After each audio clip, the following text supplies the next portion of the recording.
Hi, this is Jason. And this is Connor. And this is the Amazed and Perplexed podcast. You said like three thises. Okay, I'll do it again. No, I like it. We're going to go. We're leaving it in.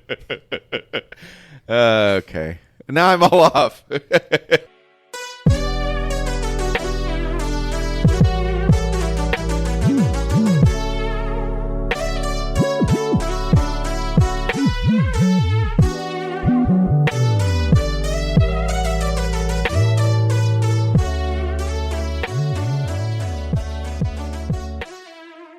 So, Connor, I'm curious. The context we're going to be studying today is Matthew 9, a few verses there, 14 through 17.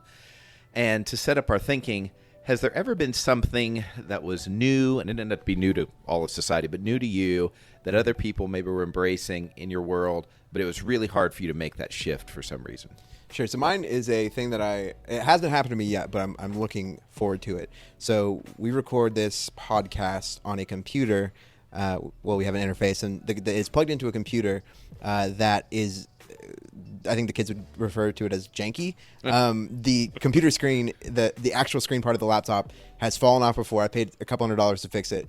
A year later, it's the same exact thing. It's not a terrible computer, but it's slow. It's really old, and I have to sometimes when I edit the podcast, when I put the laptop up, if I don't prop something up with it, it will just collapse and snap and it'll be over. And so usually I use an old bottle of maple syrup, which is just the handy tool that I have. Anyways, my wife, who's a wedding photographer, she has to have like really like high-end computers to run like these programs to edit and upload and all these things. And so she, her old computer, which is a MacBook, it's fine. It's totally fine. But she's been looking at buying a new desktop, a new Mac.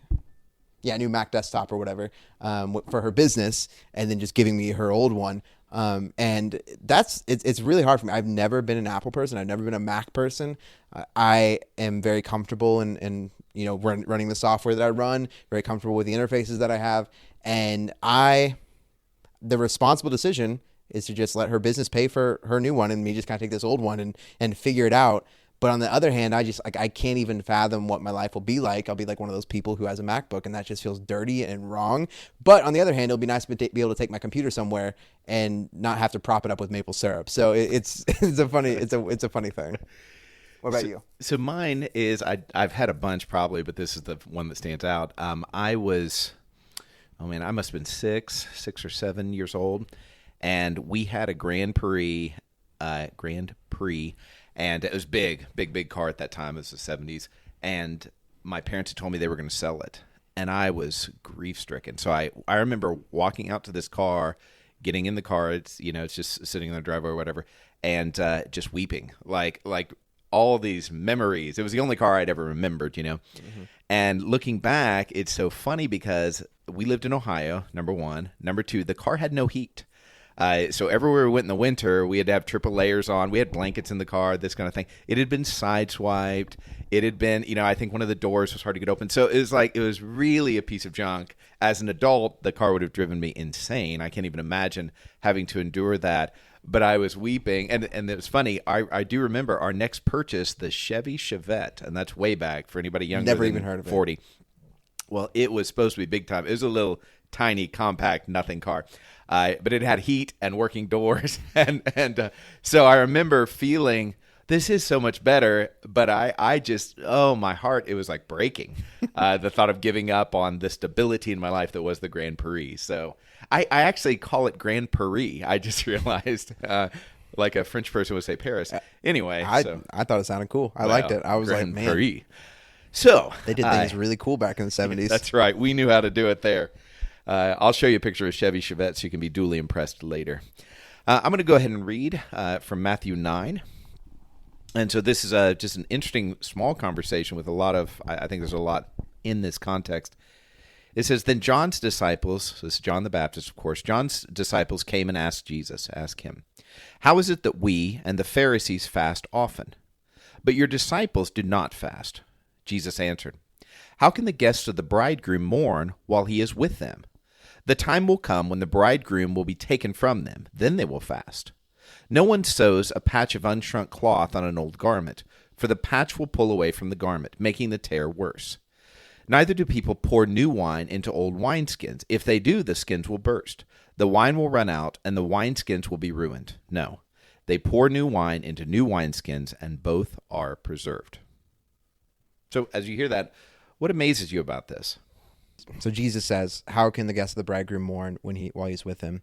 And I'm just thinking about how I and a lot of people view religious practices of when we come into contact with the divine, when we come into contact with something that's holy, that there is supposed to be this, there's supposed to be this show that's put on. There's supposed to be this somberness. There's supposed to be this nature that we are going to, like, life is going to be lived in a less sort of way. And I love the picture that Jesus presents here of how his disciples are to live with him in this moment, that when the disciples are with Jesus, they are to be fully with him. They are to be enjoying life. They're to be enjoying good food. They're to be enjoying each other's presence. That when we're with Jesus, we can talk about plenty of times later, he is our rest. He is all those things. But I love this picture that we get, that when we come into contact with Jesus, or when Jesus is thinking about the relationship that he has with the disciples, his desire for them is not to do religious things for religious sake, but to live life to the fullest in his presence. And that speaks to me. That is, one of the reasons why I love these conversations is once you said it, I'm like, I see that. I really see it. And I didn't see it before. I just didn't notice that piece. It is interesting how I never have thought about it as less. I have thought about it as different, and so you could say you might file this under the category of church behavior or Christian behavior. And it's very interesting because depending on where our listeners are coming from in their upbringing, some have been raised in very charismatic dynamics. So the idea of being somber seems misbehaving. I was raised in an environment that it wasn't somber. It was like I've not heard. It's hard to find the word for it. It's interesting. There used to be a diagnosis. I don't know if it's in like the DSM-4, like for counselors anymore, but of dysthymia. It's like, it's not quite depression. It's just like this low level, like, it's like monotone life, And that's how I feel. That's how I felt church was. Like when you're a kid, you better not laugh in church. You better not cry in church. And then I would hear adults mocking other adults who were too expressive in their worship. And it's not like they were yelling. They might have been closing their eyes while singing. I remember a lady that they mocked, adults would mock for closing her eyes while singing. Or we didn't have lifting hands or clapping. That would have been outer limits in our church. Yeah. But if a person kept rhythm with their feet or tapped while we were singing, that was too much.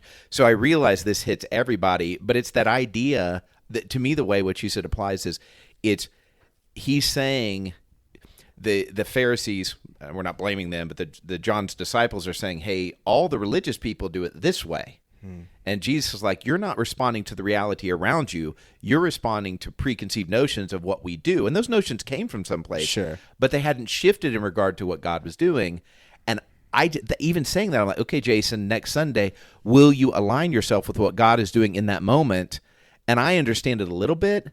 10 years ago, 20 years ago, I'd have been like, what are we even talking about? It's not even in my vocabulary. I want to take it a little bit further because I was just reading even a little bit further here. And I think I was struggling to put into words exactly what I think Jesus is saying here. And I think there's a sense that I think both of us are trying to get after here.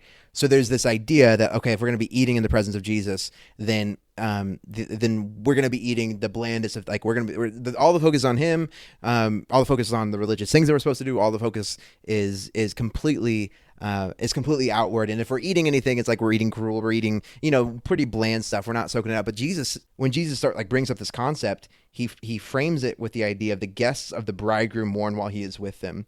And so, like, is there certain imagery that's happening here of the church and of the relationship that the church has with Jesus? Yes, but it's also the relationship of what a wedding is. And weddings then and now and pretty much always have been a party. And I love the picture that we get here of it's not just like, hey, when you're with Jesus, Like you can get by. You can close your eyes if you want to while you worship. You can tap your feet. Man, you can celebrate. You can, when you talk about what happens at a wedding, the whole range of emotions, and I could be stretching this metaphor a little bit here, but when you're at a wedding, you see tears of joy and you see tears of remembering all that was and all that is going before. You see, people dancing and laughing and having the best time possible, and you see quiet moments together. And so I love the picture that when Jesus presents, man, this is how the disciples are to be around me. He frames it.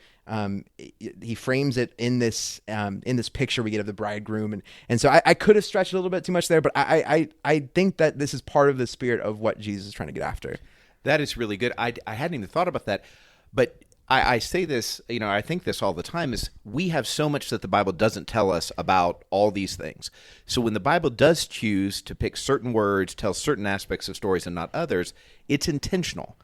And so Jesus could have said, nobody fasts while the Messiah is with him. Nobody fasts while the Savior is with him, the Son of God. He chooses bridegroom for the very reasons I think you're saying. And it's interesting, a friend of mine, you know him, Steve, one of his daughters got married. He has two daughters, and one of his daughters got married. It's the first wedding for his kids. And as the father of the bride, he was really, how's this going to go? Am I going to be super sad and this kind of thing?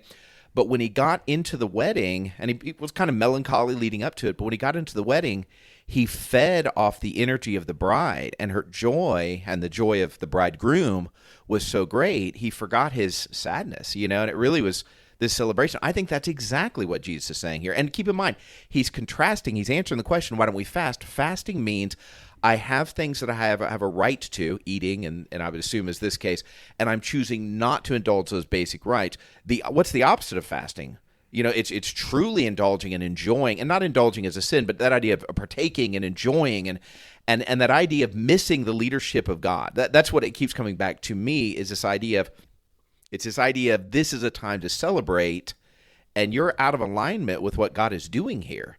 And there will be a time where that won't be, and that's actually gets to my perplexing thing eventually. But that's the dynamic that I think I'd not noticed. But I think you're right on, simply because Jesus could have chosen any number of euphemisms for his own identity.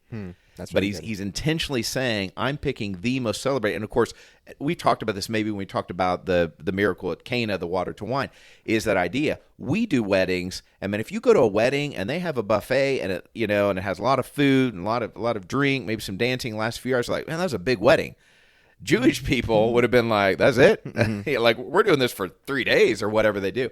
So we think, that if we're thinking, man, that's too much, a wedding feast, we have no idea by comparison to the Jewish, how these smaller towns, especially the whole town would stop, to celebrate, like everybody you knew. And so I do think that's the picture, that he's giving. So before we jump to perplexion, what amazes you? The thing, and it's one thing that this is one of those resonating thoughts that I've had, is Jesus gives us a great picture. And I remember studying this passage years and years ago, and like, I don't know what he's talking about. The whole idea of the wineskin and the garment, and what's that mean to us? But this has become a really beautiful thought to me, and it still amazes me. He gives us this, they use in counseling terms, construct. It's this idea like you can't see it, but you're dealing with these aspects almost if you can imagine it in front. And he's saying, I need you to conceptualize what it looks like when I'm giving you new insight. And that Jesus, like in Revelation, he makes all things new, or Colossians, you're a new creation. And so we should be, as Christians, we should be hardwired to think, I'm going to get something new today from God. God will give me something new every day. And that word there, I'm pretty sure it's in Colossians. There's a couple different kinds of new in the Greek, but this one is, it's always being made. It's existed before, but it's always being made new. And so we should assume we're getting new things. And now he's given us a construct to say, if you've been walking with God and you feel like nothing's new, it's not that there's not new material here, new discovery, new emotion, new realizations and revelations. It's that you've created a construct like a wineskin that's too hard to absorb it. And that's what I see in the Pharisees. They'd created this relationship with God, as they conceptualized it in their mind's eye, was this thing that was already set. The parameters are already set. And that's why we look at him like, how can you deny Jesus? He's doing these miracles.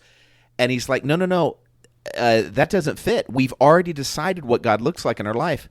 And that's the Christianity I was raised with. We've already decided what it looks like. And so anything new comes in, you need to strengthen your wineskin so it doesn't invade your space. And that would have been basically the death sentence for the early church if they had said, no, no, no, no, no. We've already seen God work. We have the sacrifices. We have the temple. Who's this guy? Man, that is a really helpful framing for me. Like I think about this mindset. I mean, I think this is right down the middle of what Amazed and Perplexed seeks to be. It seeks to be a tool that allows us to bypass, or gives us the ability to bypass that initial urge to make it work, to make it fit into the old system that we had. And that picture you painted of your grand pourri, or as you will, when you were a kid, with the mindset of the immature mindset is, man, oh no, this is the worst possible thing, and the stability, this is all these other things, and it's not bad to mourn, but as a follower of Jesus, the mature thing is, okay, then what more could he have for us? What exciting new cars, what exciting new things does he have for me? What exciting new wineskins does he have for me? And I think, man, when we approach Scripture in a fearful way of like you said, of, is this going to break my wineskin? Is this going to break the way that I think things are supposed to be? Then one, like, oh man, it's really afraid because it makes a mess. Like it causes all this uncertainty, and it causes you to really, like, it causes a lot of hard work. But I think that the beauty of this approach of what Jesus is talking about here, and I think what we try to capture on Amazed and Perplexed, is that this is the path of maturity. This is the kind of path you follow when you believe you have a God that is making things new.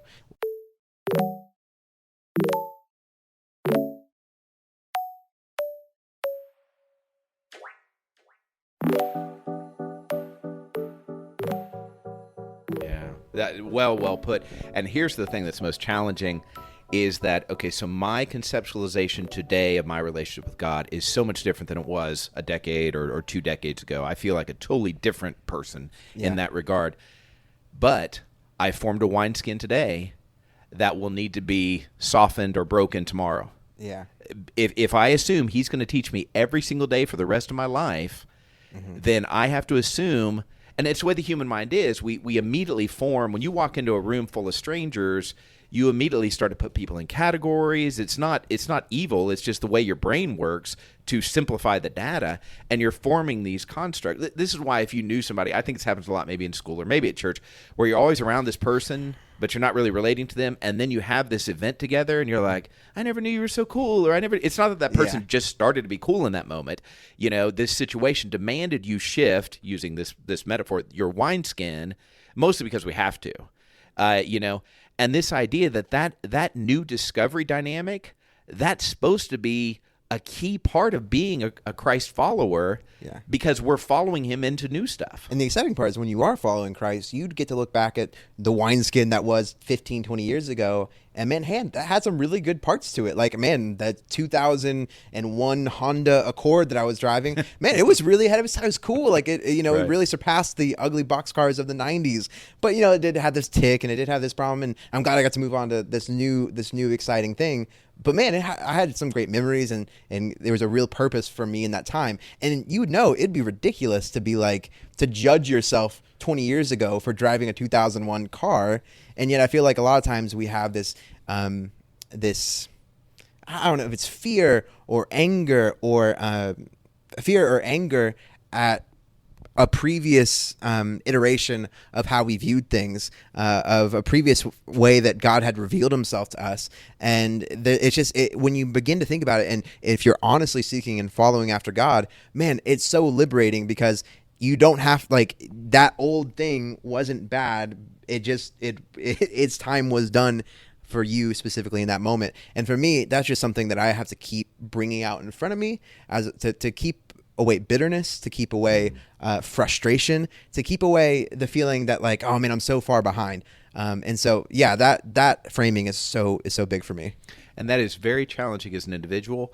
In groups, it becomes incredibly more challenging, because typically I have some ideas of changing, but if there's 100 people in that group, then there's 99 other people that, if they feel the freedom to say, hey, what about this? And if it's not my idea, when I want to change, I naturally will change my wineskin. But if it's your idea and I don't want to change, then that's going to be a different kind of work. It's not bad. It's the nature of living in community. The challenge, though, is the assumption, and this speaks exactly what you're saying, is, okay, Connor, if you're saying we should change, then that means we're condemning everything that came before. Now, that is just absurd if you anticipate that Jesus intentionally will make all things new. Him making all things new means that the old will be changed. So that's not a Jesus view. It's a devil view, maybe, or the world view that says if we say, no, we're going to do it in a different way, and maybe in a better way, at least for the culture right now, that you condemn everything and everyone. I've had people come to me when we've made a change at our church and be very angry with me. And when I dug down, I was being disrespectful to their grandparents who had been dead maybe for 20, 30 years. Because their grandparents held that view, me suggesting, no, the Bible doesn't really say that. Let's read this together. That was a way they applied it, but it's not what the Bible's saying, And it's a lot of fear there, maybe even a lot of shame. And to free yourself up, no, Jesus saying he'll make all things new means there's going to be change. That's really good. And I think it's one of those things, it's really important. Sometimes the new wineskin, it looks a lot like the wineskin that was around 100 years ago or 200 years ago. And I think, man, that's one of those things that always excites me about studying scripture and studying history, especially of the church and of different movements, because I will think, man, there's this new thing that I'm so excited about in scripture. But then you look back 2,000 years of church history, man, it's old for somebody else, but it's new for me. And this is something that's constantly cycling through, I think, through the church and through followers of Jesus. And we can either choose to be excited about that fact and, man, revel in the fact that we have a God that wants to make all things new, and that wants to make all things new, and that those things sometimes resemble previous old good things, and they change it here or there, or they look exactly the same to a certain kind of. This is always one of those things that always keeps bringing me back to God, is just the beauty, and we've talked about it 1,000 times, the beauty in this dance and this cycle that just keeps on happening throughout the history of the church. So we're going a little bit long. I feel like you've started to wrap us up on Amazed, and I've just kept going a few times. So Jason, what perplexes you? Well, it really, and I'm glad I'm going first, because you may know the answer to this. I don't know. But when he says back in verse 15, the time will come when the bridegroom will be taken from them, then they will fast. So my question is, Jesus is with us. The bridegroom is with us now, not like physically he was with them then, but in some ways, like he says, it'll be better for you that I'm gone, So we experience the bridegroom in a way they didn't, like prior to his death, because we have the Spirit in us. So are we to be fasting now or not? Was he saying that fasting was between the time he was crucified and the time he was raised? Or maybe the time he's crucified till the time he ascended? I don't know, or till the time they received the Spirit. So, because in one way I could say the bridegroom is with me now. Mm-hmm. And this is not my advocation to never fast. I think there's something beautiful about fasting. But is there something, the way he's now tied it to it is when Christ isn't with you, you need to be fasting. But when he is with you, you don't. So there might be an easy chapter book and verse answer for this, and this might take us down a completely different tangent. Is there going to be fasting in the new heavens and new earth? Do you know? That, and I would say no. Mm-hmm. But I'm like, okay, how would I know that? It's very interesting about fasting because, it does show up in the Sermon on the Mount, but it shows up as an example of people who were really trying to do religious things, but were doing it for the wrong reasons. Mm-hmm. When you fast, do this. So, and to an entirely Jewish culture that had grown up with fasting. When you get to the Gentile population, if it's mentioned, and I'm thinking about this, and I mean, I could search for this and look, but it's not emphasized. Yeah. So it is very interesting, and I'm talking about just in the living. You're talking about when we're transformed and united with Christ and in God's presence in that very unique way. So I wonder, fasting and Sabbath are very connected in Scripture, and I tend to believe there are a few verses I could find that would lead me to believe that there is Sabbath-like rest in the new heavens and new earth, and I think this is ultimately kind of what we're getting at. And so I wonder is, and I would just need to do a study on this, is fasting, is it baked, to use a phrase from last week, is it baked into the cake of a natural, healthy rhythm of life of somebody who's in tune with their God? That's a really great question. I know that in general, if you were to do spiritual disciplines, they would say that, well, no, it just depends on who's leading the class, I guess. Because some people will say all of the spiritual disciplines you need to touch on, fasting being one of them. And, of course, fasting is very broad. You can fast from any number of things. It's not the idea of not eating food. It's the idea of abstaining, and then, and this is the key, this is the difference between having dietary fasting for health purposes. It's the idea is you're in the absence of that activity or that item, you're devoting yourself to God. So that's the key. But yeah, I would say it's one of those things that is only talked about in groups. It is almost only talked about in groups that are meeting about spiritual disciplines. That's fine. And so it I don't know. It is interesting. So to answer your worry, I do not have the answer for you on this. I do not have it figured out. But I love the question, and it's one of those hard things that I feel like it's important that we own up to, because it's easy to be like, well, did the disciples think, how quickly to think, if they begin to grasp the concept, how quickly do they think Jesus was going to come back, and when did, there's so much there. And I'm sure that there's a lot of smart people who've done a lot of hard work on it. But for, to average to slightly above average in people intelligence, maybe below average, who knows? I don't label either of us. I don't know. And I think it's okay. Yeah. So for you, what perplexes you? Yeah. So what perplexes me is how quickly barriers can break down when something that you hold to be special, that you hold to be important, when that's threatened, it perplexes me how quickly barriers and opposition can break down with other people. Like, you can see it in the positive, in crisis or whatever. If a tornado hits Tulsa, we're not going to worry about, if we're trying to give food or give shelter or give clothing or help people out of the rubble, like, it's not going to matter, gay, straight, Christian, non-Christian, whatever. Like, you can see it in community where it's really positive. But for me here, the toxic nature of John the Baptist's disciples and the Pharisees, who have been at each other's throats, who really do not like each other, who do not agree on very much at all, and the fact that both these groups of people feel threatened by this one specific issue, that it's so bad that the John the Baptist disciples are willing to align themselves with the Pharisees. Whereas, like, before, you get the sense with other conversations, to align yourself with the Pharisees say this, that would be a negative in their eyes. And now for these disciples of John, they're willing to align them. And so it's just perplexing to me. It's funny because several thousand years later, and you kind of begin to, did they not see the weirdness, the hypocrisy? Did they not see how like, is this not a warning sign for them that they're not getting something right? But it speaks to the fact of, when you're living day-to-day life, how viscerally you feel things, how quickly life comes at you. And, like, I do wonder for these people, like, was there ever a moment when they were walking up to talk to Jesus about this where they were like, wait a second, like, or like afterwards when they're debriefing, or like, did it slip off the tongue? Like, even the Pharisees are like that. This weird verbal alliance that is formed in this moment is so fascinating to me. I had not even really noticed that, but that is so true. And I think that what you said there about life comes at you so fast, and you find yourself, like, you might not even notice in the moment, but later on you're like, what am I doing? And we don't know. And we also don't know for certain. Like, we have the indication from Jesus, hey, watch out for the Pharisees. We assume John's talking the same based on how John talked when he's like, if he's going to say to the soldiers, hey, you need to do this, soldiers, certainly he's going to have some condemnation, and certainly has condemnation. And based how the Pharisees react to John later when they confront Jesus about him. Yeah. Exactly. So we do that. So we do assume that, and I think it's a safe assumption. But yeah, and that application to me is, I can get so consumed with the point in front of me.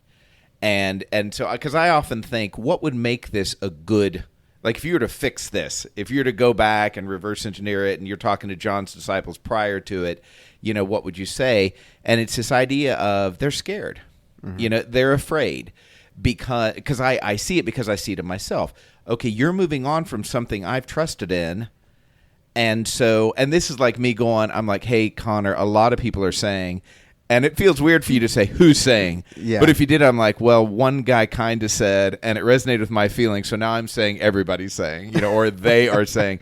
And I feel like to some degree, that's what they're doing, is they could just say, humbly, hey, we're confused. We fasted. You're not fasting. Teach us. What's this about? Instead, they come with like an accusatory tone and saying all the good people are doing this, hence allying themselves. Sure. And I think I probably find myself in that spot a lot more, than I think. And from the other side of it, you can look and you can go, man, they're wrong in this, but you can have deep sympathy for them. It'd be similar, like the way they feel about fasting would be like if I was like, you know what, we're going to do church now and no more communion. Like not even once a week, not once a month. Like we're never going to do it. And like obviously like people would be like, well, that's crazy because Jesus commanded it. It's like probably the most important thing we can do in a church service. And for them, that's how they felt about fasting. That's how they felt about these rules. And so, man, if we think about how we'd feel if somebody came in wrongly and said this, we can, even if they're wrong in how they feel about it or they're wrong in what they think God thinks about it, man, we can have deep sympathy to go, man, I would rightly be irate. And for them, they feel like they have the righteous anger. They feel like they have the righteous indignation because for them, they're taking away a core thing that is, for them, they feel like there's a core thing being attacked that connects them to God. And I'll tell you, this whole conversation is encouraging and very challenging to me because what Jesus does not say, and I can't think of an example where he does, he does not meet their energy with his energy. In other words, they come in with what I read as an accusatory tone. I can't hear their, intonation and that kind of thing, or their tone of voice, but he doesn't answer in kind. He doesn't say, how dare you question me? He answers the question, and I can't hear his tone of voice either, but the assumption is he's saying, hey, here's the answer. Now, I don't know if they understood it any more than we understand it, you know what I mean? But I think it's beautiful that Jesus is not just reacting in kind, hey, how dare you ally yourself with, what are you thinking? This is so dumb. Instead, he's like, hey, here's an answer for you and the Pharisees if they're asking. And it's like, go and do likewise for me. Because I'm always so defensive. And there's two things. There's a question they have, but then there's the energy they bring. And I almost always respond to the energy before the question. That's interesting. Without even noticing it. That's fascinating. Thank you for listening to the Amazed and Perplexed podcast. If you enjoy this at all or enjoy any episodes, we'd encourage you to share it with somebody that you like. Or if you really dislike it, share it with somebody that you really dislike. Either or is fantastic. And ultimately, God will do something with it. And that's awesome. Grace, peace, and love.